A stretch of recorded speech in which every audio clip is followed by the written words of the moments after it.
Hai, perkenalkan nama saya Takamat Manazami dengan NIM 2201015005 dari Prodi Bimbingan dan Konseling UHAMKA.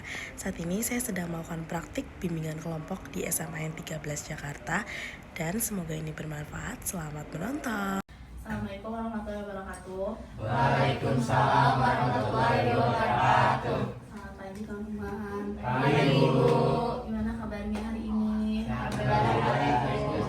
Sehat ya. Sudah sarapan semua? Belum. Tapi masih semangat? Masih Semangat semangat ya. banget. Oke, baik teman-teman, agar diberikan kemudahan dan kelancaran, alangkah baiknya kita berdoa terlebih dahulu. Siapa yang mau memimpin doa? Mari teman-teman, sebelum kita mulai kegiatan, alangkah baiknya agar diberi kelancaran dan keberkahan, kita berdoa menurut agama dan kepercayaan masing-masing. Berdoa dimulai.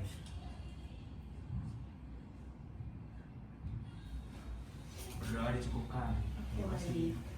Sebelumnya teman-teman sudah pernah mengikuti bimbingan kelompok? Sudah. Ada yang bisa menjelaskan apa itu bimbingan kelompok? Karena cuma beberapa orang doang di dalam kelompok itu, dan kita tuh saling sharing satu sama lain tentang pendapat tiap anggotanya mengenai satu tema. Oke, baik, terima kasih. Dimana saya jadi pemimpin kelompok dan teman-teman jadi anggota kelompok. Nanti kita akan membahas satu topik yang sedang hangat diperbincangkan dan dibahas secara tuntas, dimana tujuannya untuk teman-teman berdiskusi dan bisa berbicara di depan umum. Oke. Pertama, teman-teman di sini harus secara sukarela kan datang di sini. Ya, tanpa adanya paksaan. Lalu yang kedua, teman-teman di sini harus memberikan informasi secara terbuka tanpa adanya hal-hal yang ditutup-tutupi. Dan yang ketiga, teman-teman harus menjaga kerahasiaan. Apabila ada informasi yang sifatnya pribadi dan menyangkut orang lain, teman-teman harus merahasiakannya. Dan yang terakhir, teman-teman, di sini ada aturannya. Jika teman-teman ingin berbicara, harus mengangkat tangan terlebih dahulu. Dan jika sudah diizinkan, teman-teman boleh berbicara dan mengutarakan pendapatnya. Apakah dapat dipahami? Siap. Oke, baik. Nah, tadi saya sudah jelaskan terkait bimbingan kelompok. Ada topik bahasan yang sudah hangat diperbincangkan oleh masyarakat. Ada tentang seks bebas, bahaya merokok. Usia dari anak kecil sampai orang dewasa, kakek nenek, semuanya menggunakan media sosial, entah itu Instagram, Facebook, atau lain sebagainya. Tapi mereka belum tentu nih tahu bagaimana sih cara bijak mengelolanya dan bagaimana sih cara tahu untuk mencari informasi-informasi yang positif di media sosial. Maka dari itu, kita akan membahas materi ini pada pagi hari ini. Nah, selanjutnya, teman-teman kan semuanya punya media sosial kan? Punya kan? Entah Facebook, Instagram ya. Kira-kira hiburan apa tuh?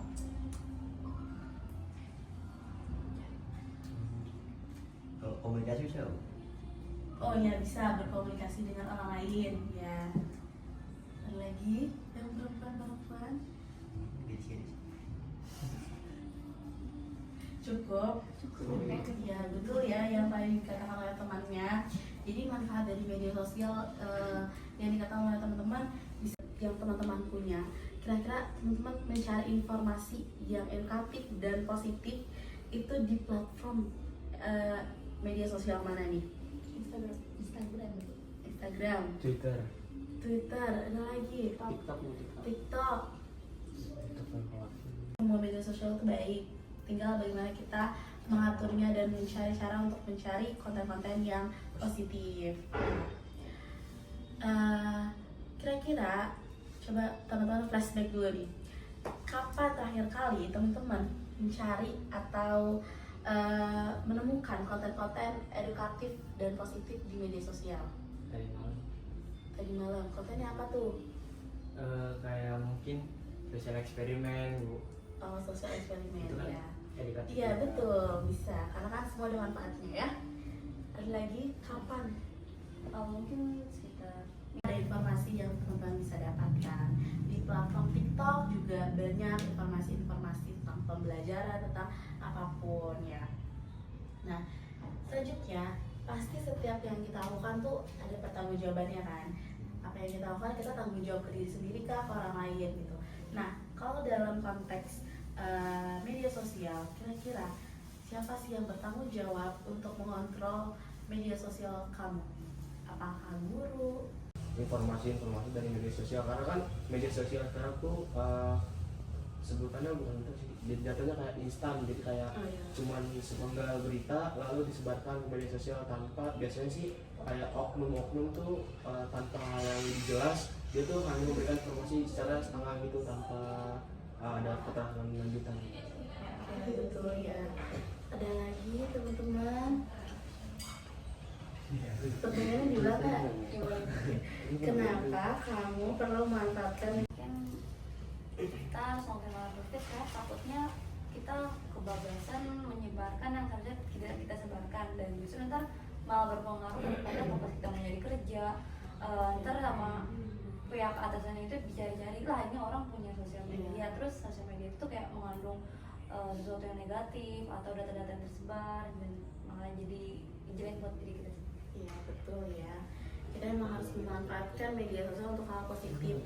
Jika hal-hal negatif itu ada di media sosial kita atau pernah kita lihat, itu pasti berpengaruh ke diri kita sendiri.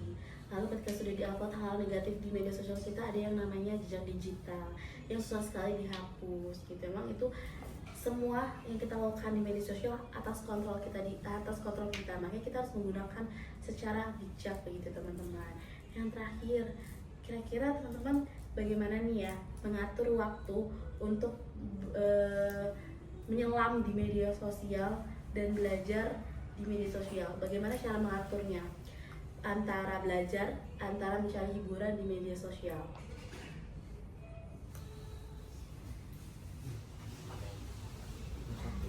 Karena kan banyak waktu kalian kan 24 jam dalam sehari, 3 jam untuk scroll media sosial, itu gimana ngaturnya? Misal ya, Dari saya kali ya, mungkin kan biasanya kita kan sekolah dari jam 7 sampai jam 3 kan. ya. Mungkin beberapa orang masih ada eskul atau ada kegiatan lain di luar sampai jam 5 sore. Biasanya tuh menurut pendapat saya, biasanya kalau saya tuh setelah jam 5 saya tuh pulang istirahat sebentar, setelah bersih-bersih atau apapun tuh saya ini dulu scroll biasanya kan untuk hiburan supaya nggak terlalu pusing memikir pelajaran. Nah setelah itu mungkin saya akan cek lagi antara hiburan itu dengan informasi, jadi kayak supaya nggak terlalu memakan informasi secara mentah. Jadi selain mencari hiburan, kita juga harus bijak-bijak juga dalam menerima informasi gitu. Oke, baik. Yang lain, gimana tuh cara kontrol kalian biar FYP-nya tuh hal-hal positif gitu? Belum istirahat, belum eskul, pasti memang waktu kalian dipakai untuk aktivitas yang positif. Untuk yang di media sosial, saya tahu paham lah, kalian pasti bermedia sosial untuk hiburan, tapi kalian juga untuk mencari-cari konten positif yang mungkin setengah dari bermedia sosial itu lah ya. Walaupun bukan kontennya itu bukan pelajaran banget, tapi ada lah ya pelajaran yang bisa kita ambil gitu. Mulai ya, sudah di akhir juga bimbingan kelompok ini. Sebelum kita akhiri, kita ice breaking dulu biar fresh ya teman-teman. Bawa pulpen semua? Gak bawa. Kita akan bermain belum pulang. Kita 3 naik. Saya ikutan main ya. Turun. Naik. Ya. Bikin semua. Susah ini bro. Susah kan? Tukar. Aduh, pegal temennya ini. Enak nungguin. Naik. Oke, udah selesai guys. Selanjutnya dari pertanyaan yang sudah saya ajukan dan sudah kita diskusikan, ada lagi yang ingin dibahas? Udah cukup berarti guys. Nah, dari pembahasan yang kita sudah lakukan, dari bagaimana, mengapa, siapa, dan solusi tentang bijak bermedia sosial, saya minta nih teman-teman untuk berkomitmen untuk terus melakukan berbijak bermedia sosial dan melakukan hal-hal positif di media sosial. Nah, dari komitmen itu teman-teman harus wajib satu-satu berkomitmen. Gitu. Contohnya, saya berkomitmen untuk bijak bermedia sosial gitu. Satu-satu harus ngomong. Boleh kalimatnya beda, boleh kalimatnya sama. Oke? Dari situ Bu. Dan situ ya, betul.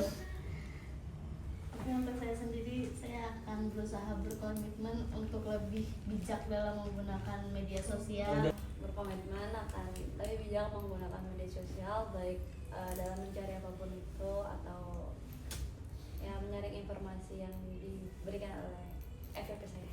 Kedepannya untuk lebih bijak menggunakan media sosial agar tidak termakan hoax, terus menyebar informasi yang nggak benar gitu sih. Oke. Dari mulai sekarang hingga nanti ya hari yang akan datang untuk lebih bijak dalam menggunakan media sosial, karena setiap yang kita lakukan pasti akan ada dampaknya. Oke. Ini dia. Set. Dari saya pesannya itu semoga kedepannya kita bisa sesuai dengan apa yang udah kita komitmenin hari ini, jadi lebih bijak dalam menggunakan media sosial. Selain itu juga seperti apa yang diucapkan sama teman-teman yang lain, semoga kita nggak bisa gampang termakan hoax atau berita-berita palsu lainnya, dan lebih bisa mengontrol diri dalam menggunakan media sosial. Oke, baik. Sudah? Terima kasih ya guys, sudah semua rangkaian bimbingan kelompok pada pagi hari ini. Saya cukupkan. Terima kasih banyak ya teman-teman. Kita akhiri dengan doa masing-masing ya guys. Berdoa dimulai. Berdoa selesai. Terima kasih untuk hari ini. Kita nanti akan ada pertemuan selanjutnya jika waktunya pas. Kurang lebihnya mohon maaf. Wassalamualaikum warahmatullahi wabarakatuh. Waalaikumsalam warahmatullahi wabarakatuh. Terima kasih. Terima kasih Bu.